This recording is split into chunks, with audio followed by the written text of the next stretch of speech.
Chaim, Chaim. Welcome to the Farbrengen. Farbrengen is a time when we come together. Chaim. So now, Tu B'Av. First of all, good Yontiv for Tu B'Av. Tu B'Av is a great Yontiv. There were no Yom Tovim for the Jewish people like Tu B'Av and Yom Kippur, so it's as great as Yom Kippur. It's greater than Simchas Torah and Pesach, etc., etc. All the good, all is wonderful. Fine. So I wanted to share, trying to prepare for this Farbrengen, and I wanted to share, so many things happen in Tu B'Av. It's Shabbos Nachum. We're recovering from Tisha B'Av.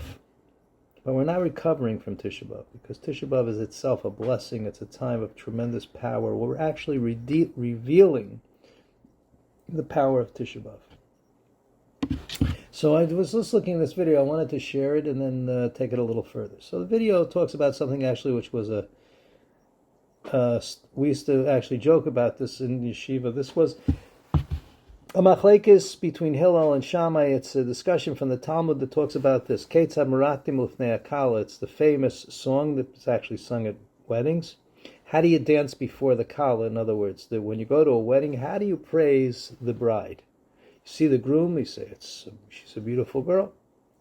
The question is, there's Shammai and Hillel. Shammai is somebody who goes by the kind of overall, what Chabad.org says, the overall picture, and Hillel goes for the details. Shammai goes for potential, Hillel goes for actual. But actual doesn't mean actual in terms of, it means really looking what actually is there. Interesting. So, the Shammai says, when you go to the wedding, you say, Kala kamoshihi. You say, Kala, whatever she is, that's what you praise. She's got big ears, she's ugly. You say, nice girl, whatever. You don't say that. Sorry, I don't know if I'm being inappropriate or whatever, I apologize. Hillel says, Kala nova chasuda, regardless of what the girl looks like or whatever there is to say, you say Kala nova chasuda. She's beautiful, beautiful woman. The Gemara goes into all explanations, but Shammai says to Hillel, yeah, but what about it? What if she's lame or blind or something like that? What are you going to pretend? Okay, Hillel says, he proposed to her. This is what you see, but he sees something else. And the fact is, too, so then we have to take a little further. Number one, Shammai wants to be honest and wants to recognize things for what they are. But Hillel says that first of all, dealing with another person, you have to look beyond the surface. And this is what Tu B'Av and the women dance, and the whole business with Tu B'Av, everything about this time is looking beyond the surface. So the first thing this Gemara tells us is when you're dealing with God's bride, the Jewish people, which is what each one of us is, and people in general, look beyond the surface. And even if there doesn't seem to be anything there to look for, God created this person. They have a beauty, they have a necessity, they have a role to play in creation.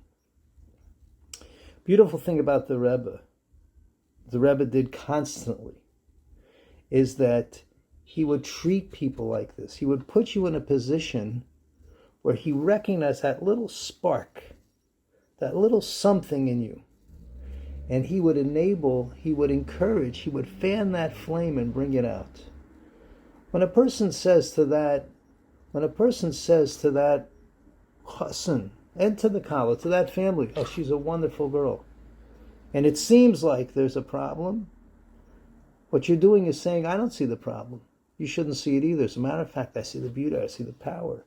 And you're empowering the person to do that. When you see someone else, that's what we have in our relationships with each other. That's what we have to do. In terms of what you see in yourself, it says God gives you a right eye and a left eye. The right eye is to look at other people with eye of kindness. The left eye of criticism is to be critical at yourself. But on the other hand, not a crippling criticism, an enabling criticism. When it comes to somebody else, recognize the beauty.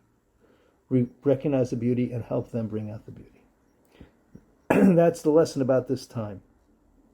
Gullus, the darkness, looks like it's oppressing, but we have to look beyond the surface. We have to look for the details. We have to understand that going through this process, and this is Veschanin, whatever, is all about that. So L'chaim, looking beyond the surface for the details to bring out that depth, brings out the greatness in another person, and therefore the greatness in ourselves. And by the way, ends gullus, because sinas chinam, needless hatred, is what created gullus, created the exile, and loving each other and looking beyond what's on the surface will end the exile. So see you in Jerusalem. Chaim.